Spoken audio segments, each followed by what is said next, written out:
শ্রীনগরে জমি নিয়ে দুপক্ষের সংঘর্ষে ঘরবাড়ি ও দোকানপাট ভাঙচুর সহ 4 জন গুরুতর আহত হয়েছে। শনিবার উপজেলার ভাগ্যকুল ইউনিয়নের মধ্য কামারগাঁও এলাকায় এ হামলা ও ভাঙচুরের ঘটনা ঘটে। আহতদের উদ্ধার করে উপজেলা স্বাস্থ্য কমপ্লেক্সে নিয়ে যায়। আহত পরিতোষের অবস্থার অবনতি দেখে কর্তব্যরত চিকিৎসক পরিতোষকে মিডফোর্ড হাসপাতালে প্রেরণ করেন। এ বিষয়ে উভয় পক্ষ থানায় পাল্টাপাল্টি লিখিত অভিযোগ দায়ের করেন। জানা যায়, পৈতৃক সম্পত্তি নিয়ে 4 ভাইয়ের মধ্যে বিরোধ চলে আসছিল।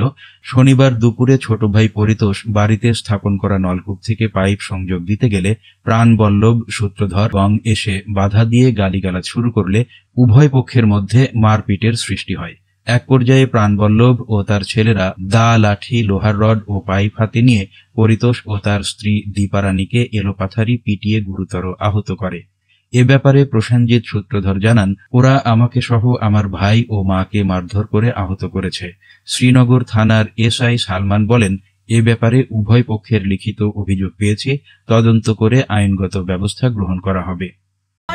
সবার সমান অধিকার, মানে 4 ভাই মধ্যে দেওয়ার কথা, ছোট ভাই নিতে নিছে, তাইতে 3 বার নিছে, 3 বারই মার খাইছে, 3 বারই মার খাইছে। এই যে বাইঙ্গা চুদার মুখ পাট করে রয়ে গেছে কারা, এই পরিদোষের বাইস্তারা